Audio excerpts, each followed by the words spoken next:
Hello and welcome back to my channel, and thanks for rejoining me with my Appendix A adventures. We are on level 2. I'd left you on tenterhooks last time. The characters were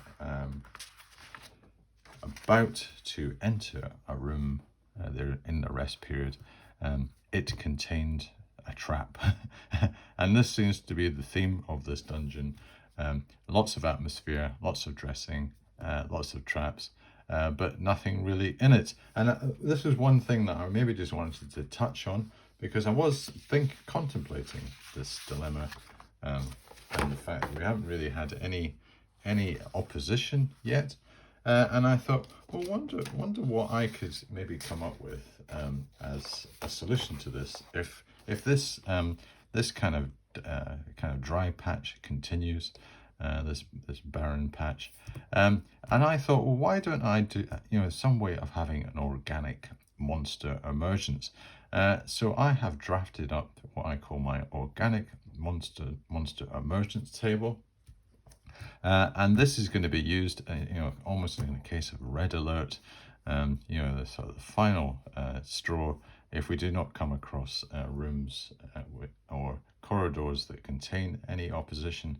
And after all, I suppose that is the end. The end game is to try to destroy the opponents in the dungeon, and wrest them of their loot. So if we don't come up against nothing, there's only so much dressing and atmosphere that can satisfy. So I would say that I would use this, I would deploy this technique when several empty rooms occur, or the exploration feels static. And maybe we've come to that point now. I am if I was doing this, I suppose, by myself, I would probably be thinking, right, okay, something will happen soon. But I am aware that I am showing this on YouTube, and I do have an audience. And the last thing I want you to do is basically feel like you're watching paint dry, and just seeing me, going through successive room after room with nothing in it. Maybe the traps are quite tantalizing and interesting, but I'm sure even they would wear off shortly. And also my characters, they are champing at the bit to do something. Thingol's going, what is going on with this place? How much atmosphere can you take? Can a half-elf, a chaotic neutral half-elf take? And Greenface is going, yes, I want to get into the action. I want to use my assassin skills. I want to use all my moving in the shadows, all that good stuff. And I am not getting them a chance to exploit all these abilities that I would have at level 6. So I am proposing that if this happens, this Darth patch continues, I will roll a d12 on this table, and I'll interpret why and where it happens based on the recent events. And also I will decide if the creature or the sign is immediate or discovered later. It might be 1 to 2 rooms ahead. And I also adjust the tone, whether it's eerie, tragic, or comic, to match Thingol's and Greenface's dynamic. So yeah, so that would really be interpreted how they are basically interplaying just now. Maybe one of them has been quite grievously wounded, and that'd be a bit more tragic. Maybe they are in a bit of an area that has got some rather haunting atmosphere. That would be quite eerie. And if they're just doing their usual, that's usually quite a bit of comedy between them. And I would roll a d6 on the basis of what I get on this d12 table. And we could have subtle signs on a 1 to 3. And that'd be things like their footprints, slime, scent, faint sound. And we'd have the encounter later, or we could have an immediate encounter, and the monster appears now. And as a wild card, environmental shift, the dungeon physically changes, cracks open, air hums, torches flicker, really kind of laying on the atmosphere. And the D12 event, I really don't want to go maybe into too much detail, but to give you an idea, let's take the first one, hunting party or patrol. A nearby faction sends scouts out or guards into this area. So I would create 2 to 6 humanoids with light sources or torches, and their footsteps would be echoing before they appear. So I would just generate them almost as if they were wandering monsters. 2 to 6 appropriate humanoids that I can maybe select from, say, the level 1, depending on what level dungeon we are. And it goes on. I have all these items going on, and 12 of them. And there is a bit of a wild card at 12, but we'll wait and see if we get that. And as the other thing I was thinking about, if we do encounter monsters, you get this. Sometimes you get this issue where you get like about 30 kobolds in a maybe a 20 by 20 room, and you think, well, that just doesn't sound right.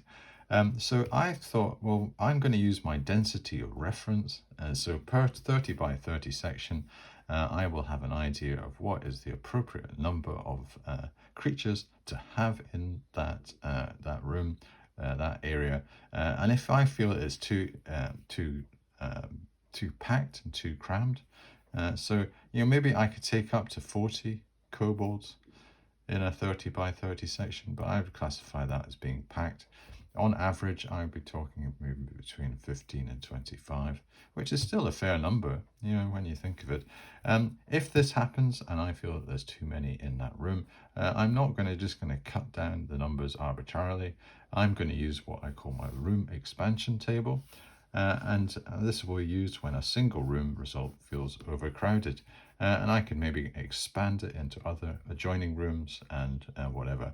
And I could create some additional areas to accommodate all the numbers. So we might have a little kind of complex, a little community of creatures. There is the possibility that some of them are not adult males, warriors types. They are their dependents, that kind of thing. But let us say that they are basically combatants. If there are too many of them in the room, I will have this mechanism to deal with that. And I thought that would be quite a nice, neat way of bringing a bit of logic into the dungeon adventure.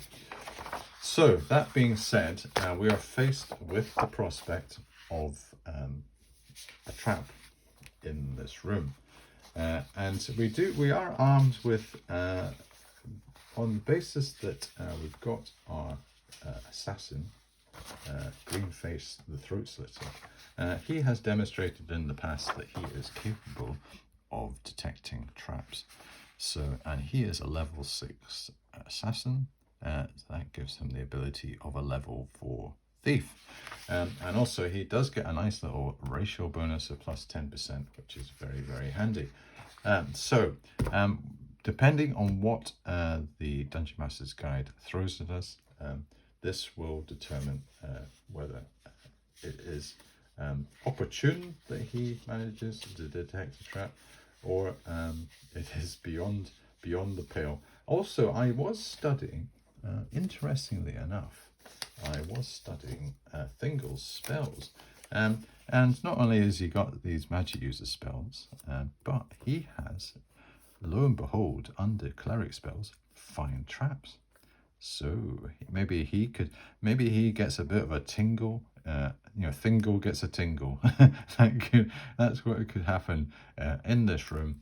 And he thinks, maybe I should deploy the find traps spell. This looks a bit strange. Is he going to get his bit of intuition? Almost like there is, as I said, there's a bit of a theme going on in these catacombs. The traps seem to be the flavour of the month. So are we going to say that Thingol has basically caught on to what is going on and decides, right, this might be a good time to use my clerical spell. After all, I just need to rest for a few hours, probably 4, I think, for first and second level spells. And I will refresh that spell and I can use it again. So, but it might be very useful if Greenface does not find anything in this place to do that first. So let us just get our map out. And the other thing I did was I took my advice and put my maps into two sheets here.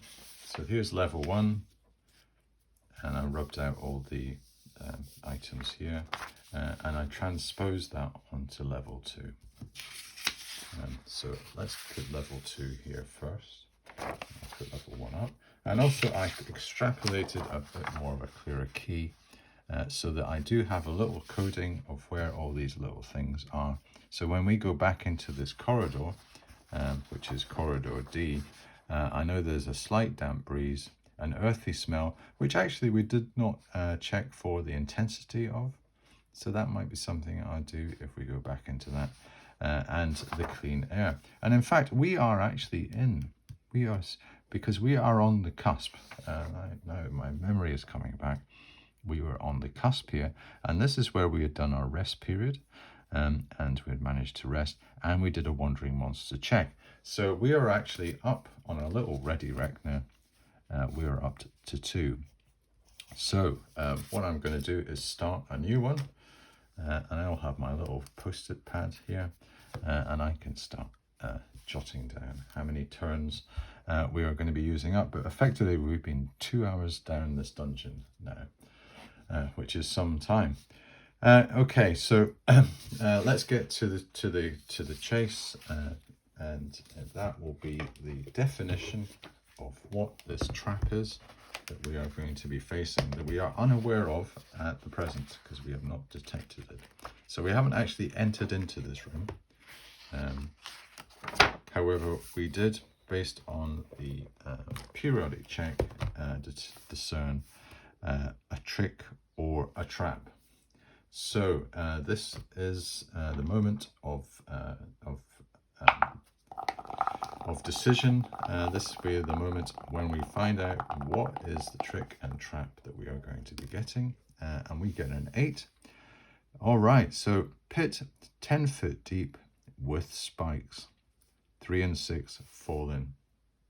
Okay, so there will be a pit in this room. Now, on the basis that what Thingol and Greenface do every time that they search a room is they are quite thorough in their mapping process. And they go in and they don't just run through and just go, yeah, let's go down these corridors. You know, I don't really care about this. They are quite meticulous in the way that they approach each room. This is one of the things that maybe frustrates Thingol, is the time spent. However, probably in most instances, this is caution is probably the best strategy, and probably in this instance, caution will definitely be. And I will say that this trap is going to be in one of these squares. So remember, these were the 2 corridors coming out because we had 2 exits. Because it's a chamber, we have corridors coming out. So I would say that there's going to be a determination of, say, 1, 2, 3, or 4. That is where this pit trap is. And it is going to be, actually, as we enter into the room, there is a pit trap. So what I will do is I will do a little square here, which might obliterate my 3 a wee bit. And as we approach into the room, the chamber, and it to commence our mapping, are we going to detect this trap? And if we don't detect it, are we going to fall down it into the nasty jaggy spikes at the bottom, which I think will probably be effective, like a spear trap. You maybe have an effect of a spear, or maybe 1 to 3 spears, and that might be the way to treat that as we fall into it. Okay, so we've got Greenface, and Greenface has got his thieving ability. So not only is he mapping, but he's carefully searching for traps. Will he detect this trap? And we do know that Greenface needs a 45% chance to locate this. So does he locate the trap? He does not locate the trap, so the pit trap remains undiscovered. Now, we are going to turn to the alternative strategy that I alluded to earlier of Thingol with his Find Trap spell. And I will probably, what I'm going to do with this is I am going to ask my oracle, I think, in this occasion, and we'll say, does Thingol does he decide? I can see a pattern developing here. I think I should deploy my find trap spells. There is something about this chamber that I do not feel. I almost feel kind of the hairs standing up at the back of my neck. If I keep moving forward, I might fall into something, or I might trigger some form of trap. Maybe I should use my clerical spell. And hopefully this will not seem too contrived. And if I get a yes or a positive, I'm going to say he thinks, yes, I think there is something wrong with this room. And he said, you're searching, Greenface. You know, I'm still not satisfied. So we get yes, and he is almost certain. In fact, he could almost like say, I think there might be something before us. What I am going to do, Greenface, I know that you've been quite diligent with your searching for traps. Your record is maybe not 100%, because you do have these little pointy sticks that went into you with that spear trap, and I had to dodge a bullet there too. However, I have a feeling. I have a very strong feeling that there could be something wrong with this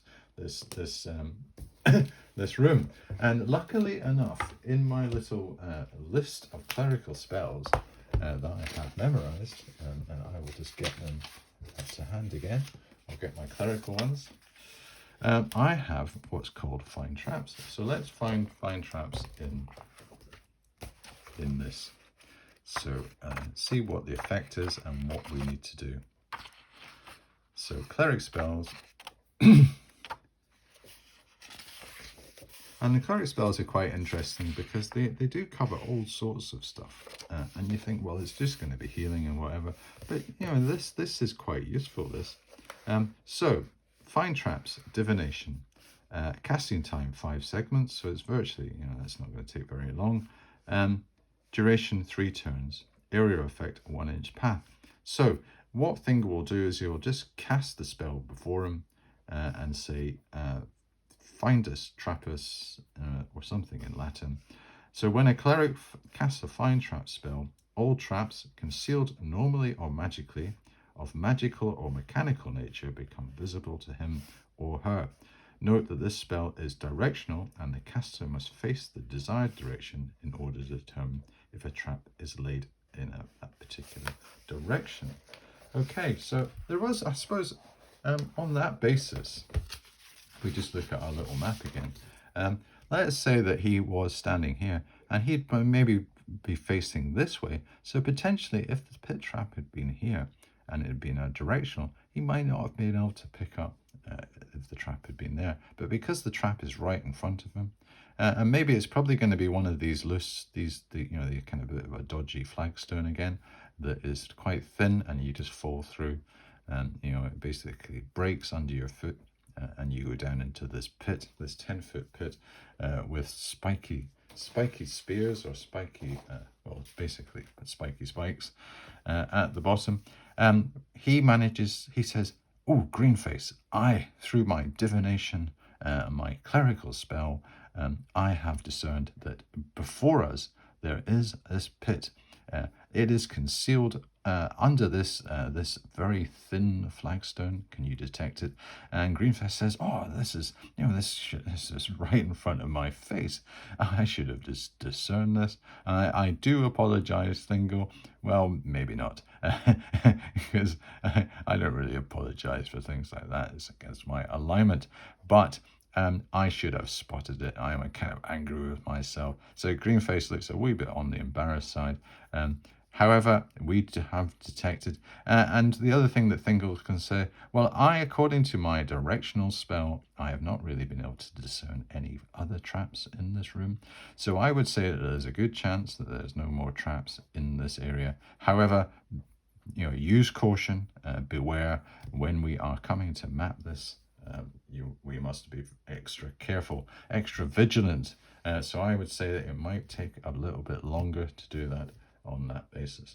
So after all is said and done, we're basically up to 2 hours. we've gone into here. I would say that to do that and to go through all this rigmarole and this interplay that the two characters have had, that's probably going to take us a turn. I'm just going to penalise them with that, because basically Thingol had to deliberate a bit, and also Greenface had to do a bit of searching for the trap. And I know it's around or whatever, but I think with all the interplay that they've had, and also maybe they are just having a bit longer as a bit of a rest, and they've decided, well, we've been down this dungeon for 2 hours and it really has been quite exhausting.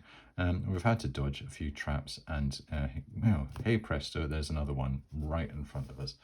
So I'm going to say that that's going to take a turn, and also to map the rest of this room is going to take us another turn. So and we are diligent in our mapping.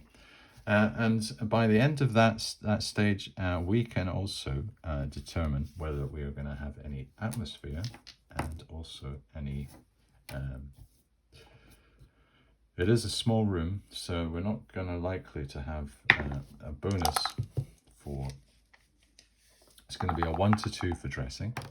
So we have no dressing, and a 1 to 3 for a bit of atmosphere. Maybe there's something haunting coming up these. So, no. The other thing I was going to maybe consider was, Greenface is he turns to Thingol and he says, Thingol, when we were on the first level, remember, he gets the map out, he says, you will recall though, there was this other spur, and maybe we've been a bit premature in going down into level 2. And maybe what we should do first is explore a bit more of level 1 and discern whether there are any denizens here, which might be easier for us to attack and destroy. And also, if we're going to take the loot out, just maybe have a think about our options there. And I have been scratching my gnomic head, and I have come up with a few options. And I think, well, maybe what we can do as a longer term strategy is take the, if we come across any heavy treasure or whatever, we have a number of things that we could do. Say number 1, we could maybe leave it hidden in the room. Say it was 1,000 or 2,000 copper pieces. Leave it hidden in the room with the risk that it's going to be stolen. Or secondly, what we could do is maybe take it out of the dungeon, and we could maybe bury it in some of the secluded place just outside, and then return to our delving with the view that we basically got a marked spot. However, still leaves the risk that we've been observed or we have left traces. Someone that is a trained tracker or a trained ranger type, or maybe even a monster that can sense these type of things, they might be able to scavenge that. And also there is the option that that town that we've just left, maybe we could go back to the town, and not only just stash away our cash, but also there is the option now, we are kind of knocking on Thingol with our levels. Maybe we could employ some retainers, a retainer or 2, and they could maybe do the heavy lifting for us and act, we under the auspices that we are going to give them a bit of tuition on how to delve in dungeons and show them the ropes, how it should be done. Maybe as a byproduct, we would get some additional services of loot carriers, and we would only have to give them small shares, but we would get all their muscle to help us. And Thingol says, well, actually, that is funny that you've been mentioning this, Greenface. I have been considering this myself. I will give you the credit for this for the time being, but yes, I have been thinking of maybe retainers too, or taking the cash back up and digging a hole. X marks the spot, and we could return to that later, or we could go back to the town and bring a mule and laden up the mule and take it back to. So there are many different options. However, I think we've been talking enough. What I suggest, Thingol says, I will take the leadership role here. I think we should just explore a bit longer into level 2, and if we come across no opponents, we will return on your suggestion to this Y, which had the, I think it's got the stale, fetid smell. That is, we will be able to know when we've reached it, that smell, and we will go down the other Y fork. And Greenface says, yep, okay. So after that quite lengthy interaction, the characters decide, well, which one are we gonna go down now? Is it going to be the right or the left? So 1 to 3, it is the right, and it is the left. So what I've said is, I think what I'm going to do is I'm going to make this a 30-foot passage. Okay, and they're running parallel just now. And then what I'm going to do is a periodic check at the end.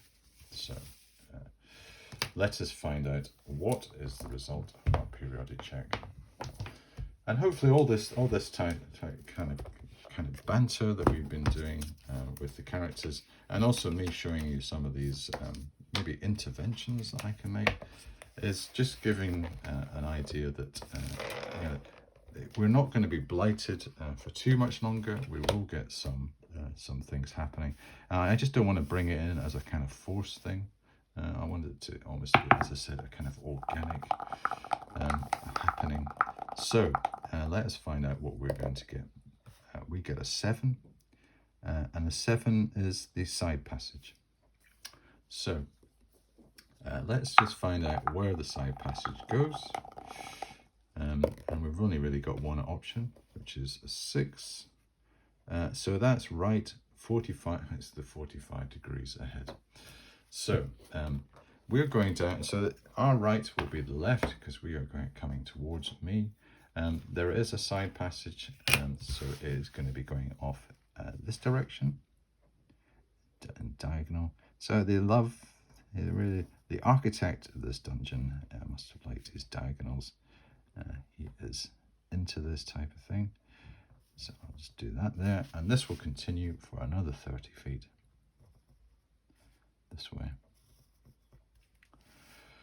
So that is what we're going to do on that one. In fact, what I'll do is I'll just to kind of write this up, I will put it on the same level, and I'll put it here. Okay, and this is quite a long corridor now. So what I'm going to do is I'm just going to check for a bit of atmosphere, and it will be on a 1 to 3. Yes, we do get some atmosphere. So if I get my atmospheric table, quickly check on that. Yep, here's the atmosphere table, and we'll roll a d6 and find out what we're going to get on atmosphere. So we're going to get a combination of 2. So we're going to have well, no, that's a combination of 2 again. So we'll do a d4 actually, because I just want to limit to the first 4. So we're going to have an odor. Yeah, it's a smelly dungeon, and unexplained sound and noise. Excellent. So we're going to have an odor. We'll do the odor first. So I'll take my advice and put a post-it note. And an odor is a d100. So let me just get that ready. And the odor that we're going to have, I've got my d4 secreted in here, is 41. All right, earthy smell again. Right, okay, so this is a bit of a theme. Earthy smell. So maybe I could build something up about that with the earthy smell. So this corridor here, we'll make that corridor E. And I'll just put it on my post-it note just now. So corridor E, we've got an earthy smell. And let's see what the noise is that we're going to be dealing with too, because that could be quite interesting. And we've got a 46. And a 46 is, oh right, horn trumpet sounding. Oh dear, oh dear. Horn, oh this does sound very, oh dear. So, horn trumpet sounding. Have we set off an alarm? Now, logically, potentially when we are crossing some of these traps, maybe even that spear trap, we set off something. Maybe that was what happened. It also triggered an alarm. And this has been a bit of a long-acting alarm because it's been quite a while before. But maybe this or passing a threshold has maybe set off something. I would say that maybe let's do the intensity of the earthy smell and find out what that is. That is off the chart. The earthy smell is 10. So something that's really earthy, an earthy smell. There's a horn trumpet sounding. So let's see how faint that is. We'll do an intensity on that. That is very faint. So that could either mean it's very far away, or maybe it's something that sounds like a horn and a trumpet. Maybe it's a sound effect. Maybe it's the wind. But I think the earthy smell is maybe the horn and the trumpet is a bit of a false alarm on the basis that it's a low intensity. And it's something that maybe sounds like a horn or a trumpet. Shall we put it towards the oracle and say, oracle, is this a bit of a false alarm? Or should we be taking this seriously? And maybe it's something that's far away. So we'll say, is it a false alarm? And it says no, but okay. So this is a real tangible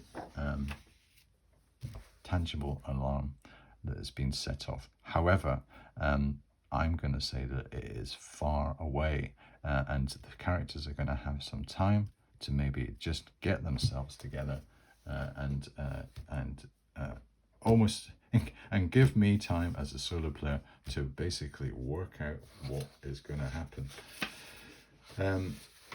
Where were we on the actual yes, we haven't even gone down here and mapped, so we are progressing down here and we're starting to map. So say we've got to here, we have spent three rounds doing that. We hear the horn, we hear the trumpet sounding. It is very distant, it is very faint, but we do have, we get the old hairs coming, prickling up on the back of our necks.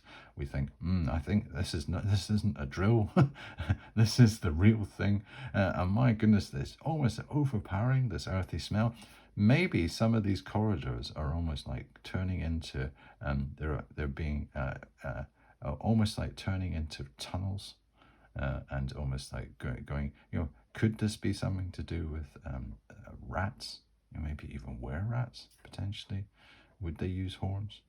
There could be tunnels of creatures that burrow, whatever. I have got a feeling that what I'm going to have to do is maybe come up with a little die mechanic for the start of the next episode. And say, right, this is what's happening. This is what is causing this this trumpet sound. The fact that it is a horn or a trumpet, that does sound like it's an organized, intelligent monster. It does. We do have the benefit that the oracle says it is distant. It is not an immediate threat.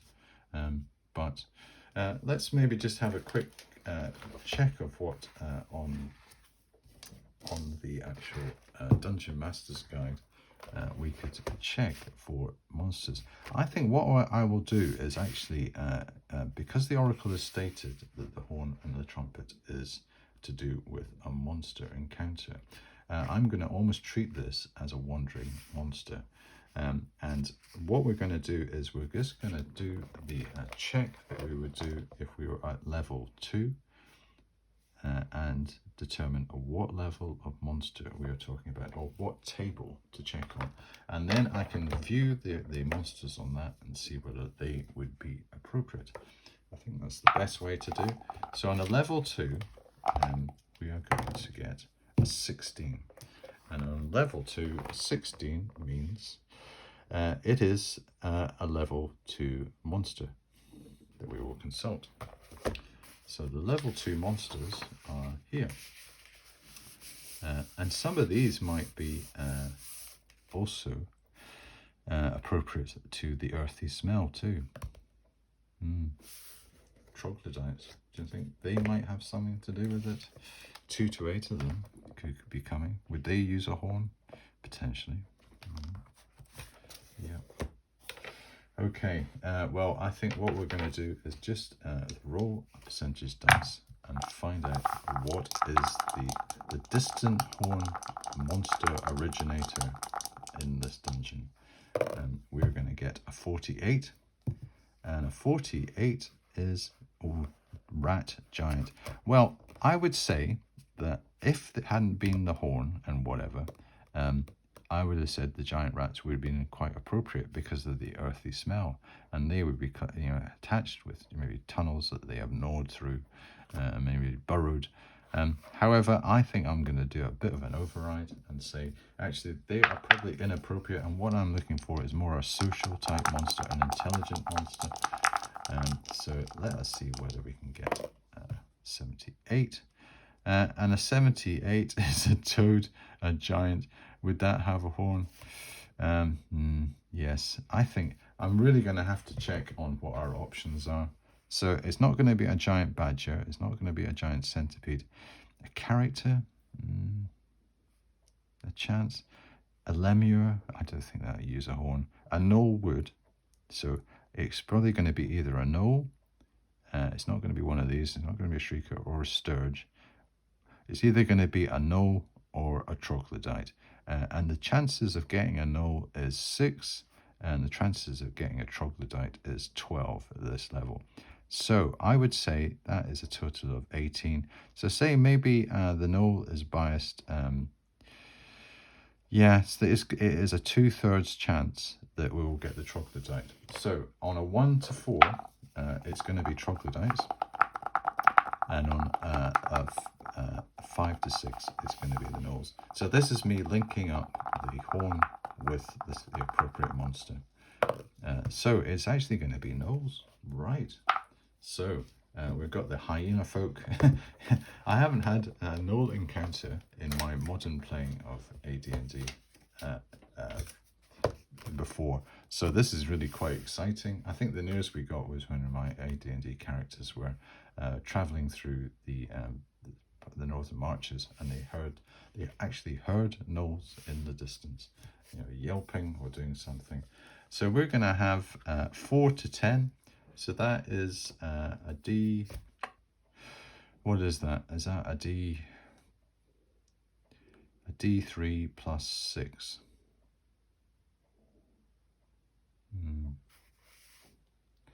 4 to 10 is, what would be that? Would that be a D?